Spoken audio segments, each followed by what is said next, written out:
What quietly screams rich or wealthy? Have a friend who was moving to the Bay Area to work for a non-profit, part-time. She didn't know what her salary would be. The dream, not hesitating to eat in a restaurant with no prices on the menu. A friend of mine used to run a ridiculously exclusive cocktail bar. He always said, the ones in the fancy clothes who look filthy rich are normally reasonably wealthy. The ones in jeans and t-shirts who look normal are normally filthy rich. Basically, the truly rich people didn't see the place as anything out of the ordinary, so saw no reason to dress up. Money talks, wealth whispers. In a nutshell. Not knowing the price of everyday stuff like groceries or electricity. I mean, how much could a banana really cost? $10? I cleaned huge houses for a living, and to me it was the custom-built Lego rooms with cabinets, floor to ceiling, full of organized Lego sets. Oh, I have a Lego room. It's just my living room because my kids are slobs. Hello, everybody. Welcome back to Ask EmKay. My name is Mason, and I'll be your narrator for the day. What is something every junk drawer must have in order to be considered a proper junk drawer? Old toys, pennies, packets of seeds, long-lost tools, about 4 rolls of different tape that are never actually in the junk drawer when you need them. Neither are scissors with the orange handle, pencils with the erasers all gone that can't be sharpened without shattering the lead, dry, crumbly erasers, possibly chewed, random chargers. What's that too? No one knows, but we save it just in case we might need it again. I guarantee if you throw it away, someone's gonna know in the next 3 days. I cleaned my junk drawer. 4 hours later, I was digging through the garbage can looking for that dirty white Apple cord to a first-gen iPad. I forgot a relative gave it to my kid. My kid definitely did not forget. Keys for unknown locks, and locks without keys or missing combinations. My parents have a padlock with no key that has followed them since they got married. They also have a hammer, 2 crockpots, and their love. It'll be 40 years in 2 months. What consistently leaves you disappointed, but you just keep trying? Growing indoor plants. Any competitive multiplayer video game with teammates. I've noticed over the years that I only get invested in the solo competitive games. It was StarCraft and StarCraft 2 many years ago, and recently I've gotten into teamfight tactics. I can own my own mistakes and work on it, but I don't want to work through the ups and downs of good versus bad teammates. Monday, Tuesday, Wednesday, Thursday, Friday. And don't forget about Sunday night when you start stressing about going to work on Monday. Ever have this dread on a Saturday because you're reaching the weekend halfway mark? I've gotten ahead of myself and had this dream on a Friday, trying to enjoy my free time like I used to. I used to read so many more books. I just can't get into it like I used to, and it makes me sad. Social media or internet video makes it hard, I think. I'm working to decrease my internet intake, which is helping me get back into reading. I've gone from maybe 1 hour a week to about 30 minutes a day. I didn't stop reading one day, it tapered off. I'm working to taper it back up, trying to keep in contact with my one-sided friendships. I just cut off my best friend after 5 years of maintaining a one-sided friendship. Took me way too long to realize she was only my friend when it was convenient for her to have me as a friend. I'm getting there. I moved to another state, and whenever I visit my home state, I have a friend of 10 years that I only get to see once in my 2 weeks of visiting, despite staying 30 minutes away from them and seeing all my other friends almost daily who live just as far. If I'm not meeting them halfway and at a spot of their choosing, they will come up with an excuse saying that it's too far and traffic will be bad, so maybe another time. As if me flying across the country to see him and my friends wasn't inconvenient enough for me. What tastes better a little burnt? Most vegetables, I either want them raw or with some burnt bits. Oh hell yes. Lightly charred broccoli with lemon and garlic? I have eaten an entire sheet pan. Yes, but what about the broccoli?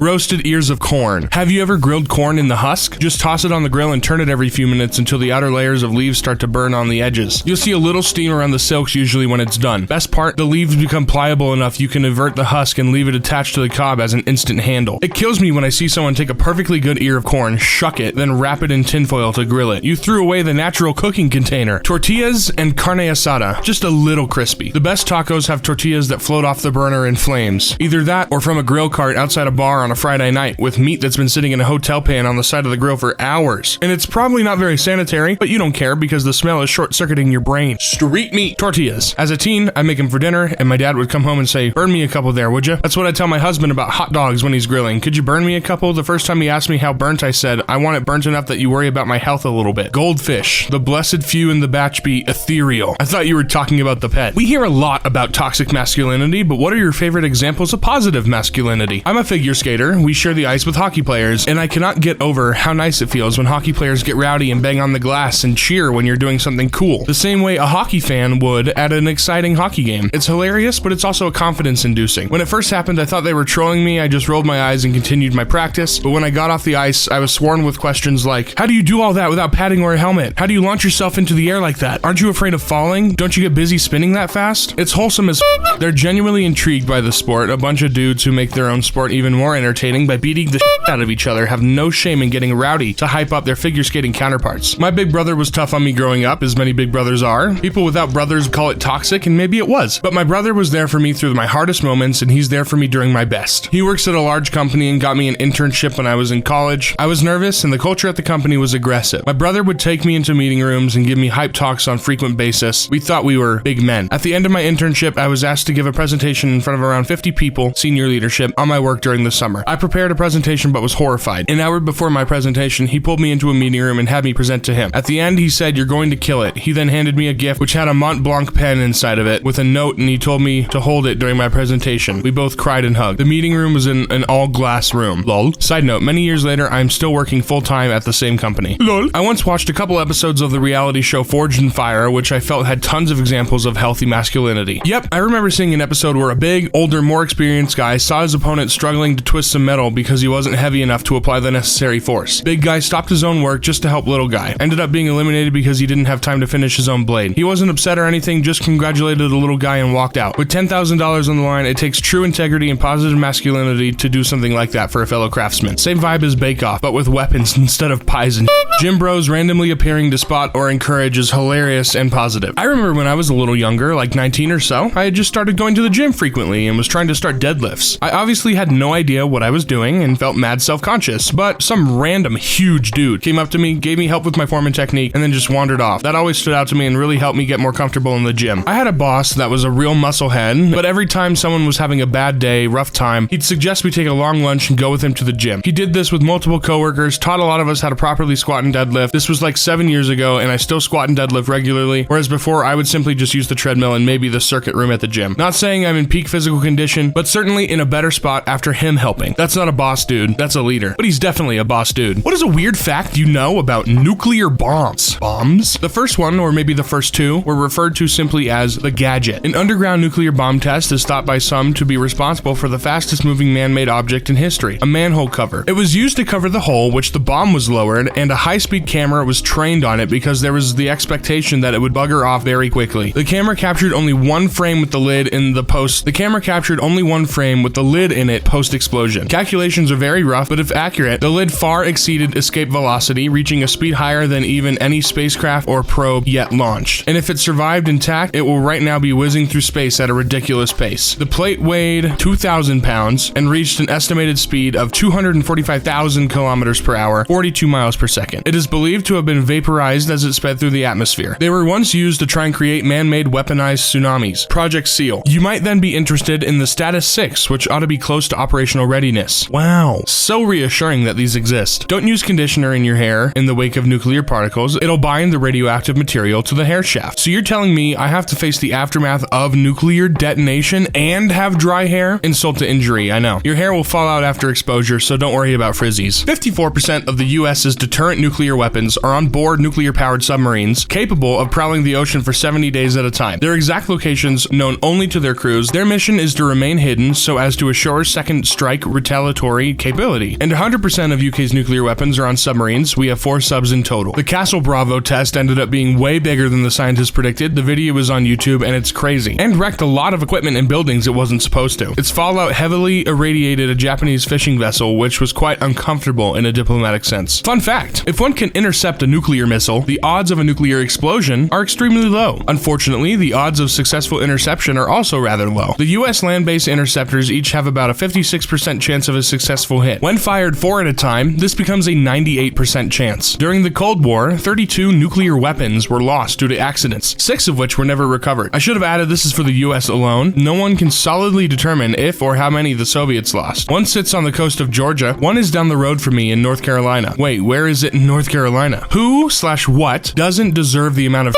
they get? Fast food workers, we're trying, dog. Sorry I'm not a current worker, but was for 4 years, and if you haven't worked in this field, and you don't know the half of how awful it can be. Customers are absolute dog sometimes, and it's actually insane the stuff that comes out of their mouths. Not to mention less than ideal working conditions more than half the time. You guys are f***ing awesome. I see you, dog, you're good. I was a line cook for 5 years, I can relate. It's just unfortunate that others have never worked in the food industry and have no idea what it's like. People working in customer service, they are not your slaves. Show them a little respect. I'm always really calm and polite with customer service workers. It's so much easier to get what I want by having a normal adult conversation with them, and I can imagine it's a nice break for them to not have to listen to angry people. Whatever the company has done, it's not customer service's fault. Let them know that you understand that and see how much more they do for you. Yeah, being a bit patient with them makes everyone's lives easier. Grocery store cashiers. I've heard from friends and family members are getting hella shit for disgruntled customers. I did it for 3 miserable years when I was about 17. I have a million stories. Had one lady verbally assault and throw an orange at me because the coupon she had for something else wasn't working. Turns out she forgot to actually get the item. There was zero remorse from her and I ended up with a bruise. A bruise from an orange? Damn! Did she moonlight as an MLB pitcher? Servers, it's not their fault your food is late, overcooked, undercooked, or that your section is rammed. I'm sorry I forgot your ketchup in between the 12,000 things my other 5 tables were asking for. Yes, there are bad servers, but the vast majority are just trying their best. Bus drivers and any public transport drivers, they get us from place to place and are never really appreciated for it, though they deserve more respect. I've never witnessed them getting some kind of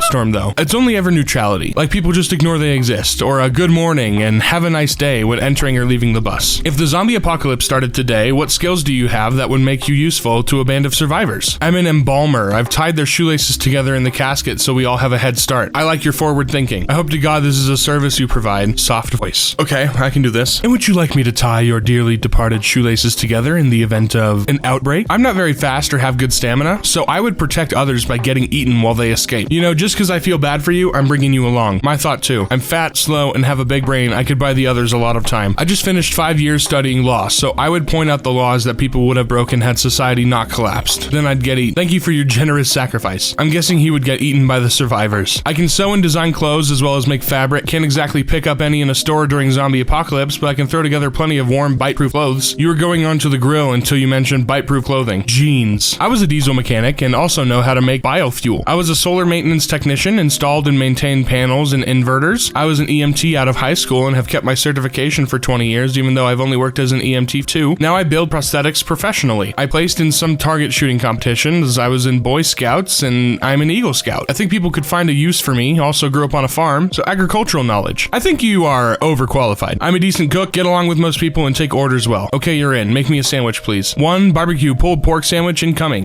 Now I'm hungry. What's the weirdest thing society accepts as normal? Working until you're old, graying, and broken, then using whatever time you have left for all the things you wish you could have done when you were younger. Trust me, when you get old, you no longer have the energy or inclination to go after what you used to care about. And that's part of the problem. Everyone's so worn down after slaving away for decades that they have to give up on many things they wanted to do because they're so used and abused that dead people need pillows and caskets. I read an account in The Guardian a few years ago, now written about how in the UK people are in the dark about their rights for their body of their deceased relatives and the laws around proper disposal of corpses and how the funeral industry likes it that way. In short, the writer's mother had died in a hospital, having been there a long time and her elderly friends hadn't been able to visit. On her death, the coroner correctly informed the writer that they were most welcome to take their mother provided she was to be buried legally. Writer took a cotton sheet, wrapped mum in the back of a camper van to all the places she had missed while being ill. The beach, the valleys of her home, and to see all her old friends so they could say goodbye rather than being unable to attend a formal funeral due to age and being infirm. After a few days, the writer took mum to a local meadow owned by a farmer who agreed and used the old JCB to dig the grave in a corner on a sunny hillside. Every summer, there are wildflowers there. Guessing how much you owe the IRS in taxes. America's tax system from the outside looks like complete horse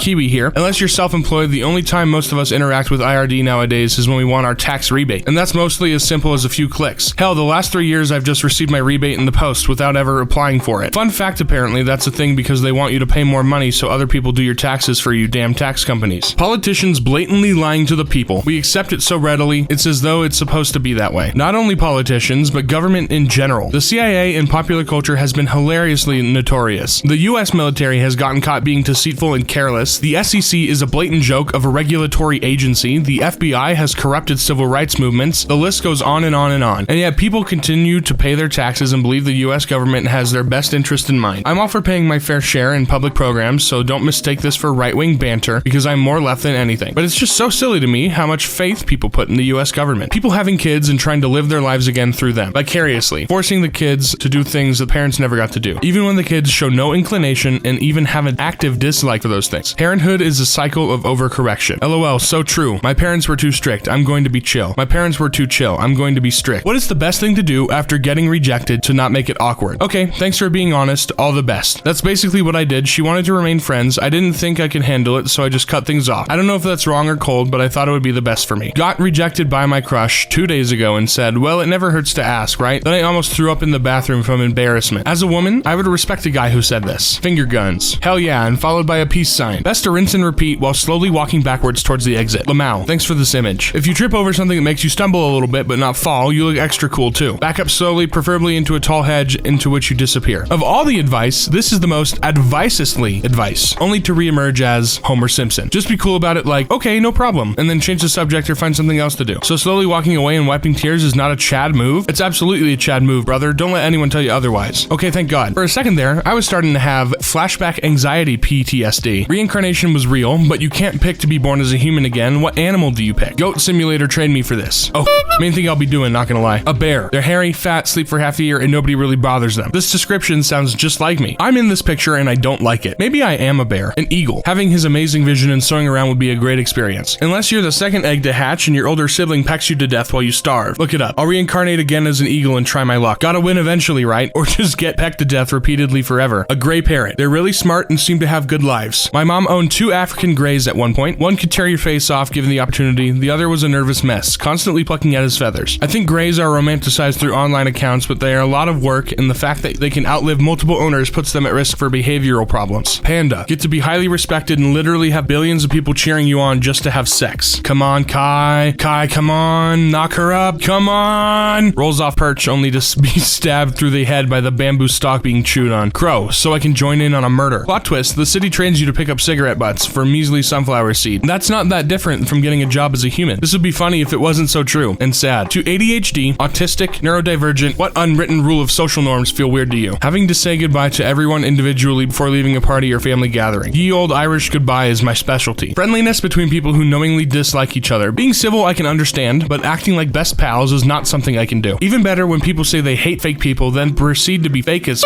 with each other. Truth. When it's appropriate to take your turn in a conversation. The end result is I either interrupt people, thinking a pause is the end of their chain of thought, or wait too long and someone else chimes in, and 15 minutes later, the conversation has moved on, but I'm frustrated to hell and unable to let go of the thing I wanted to say. Lack of comfortable silence. Problem isn't my lack of conversation, it's the other person's inability to sit with themselves and makes me feel like I always have to be the entertainment. I relate to this, but I have to put in a ton of effort to force myself to talk because I'd have no friends otherwise. I was a server for a few years, so I've become really great at chit chat. Honestly, it can be annoying, but it's a great trait to have. Not being honest and direct with people, not being socially appropriate to share your own stories relating to your friends. I also have the tendency to immediately decide someone is my friend and begin to treat them as such. This is what I totally don't get either. People always talk about the stuff that seems superficial. How's your life going? What are your hopes and dreams? What scares you? What are you excited about? How's your souls? Maybe that's prying, but I feel like I want to share those things with people, but I feel like that's taboo for some reason these days. Telling someone you'll be just a minute. No, you won't. You're lying. Now I'm waiting for a minute for you, and it's actually been 30 minutes. I could have been doing something else. Just say how long you'll be. 1 minute, 1 to 8 minutes, 5 minutes, 5 to 28 minutes, 10 minutes, 10 to 75 minutes, 15 minutes, 15 to 90 minutes, 30 minutes, 30 to 120 minutes, 1 hour to 2 years. What seems like a compliment but is actually an insult. Hey, you're on time. I tape a watch to the bottom of my shoe. That way I'm always on time. I tape a watch to the outside of my planes. That way time flies. You're smarter than you look. Got hit with this one too. Also thought I was actually more interesting than he thought when he first met me. From the overall context, I think he really believed he was complimenting me. Thanks? As a director of high school theater, if a parent says it looks like everyone on stage had a good time, it means no one in the audience enjoyed the show. They look good in their costumes. You're smarter, funnier, etc. than I thought you were. Older. I don't like that one. Why not? It sort of indicates that you look younger than you actually are. I got this the other night and it made me happy. And we're at the end. That's gonna do it for today's episode. Thank you so much for watching. Have a wonderful rest of your day, and I'll see you all later. Bye.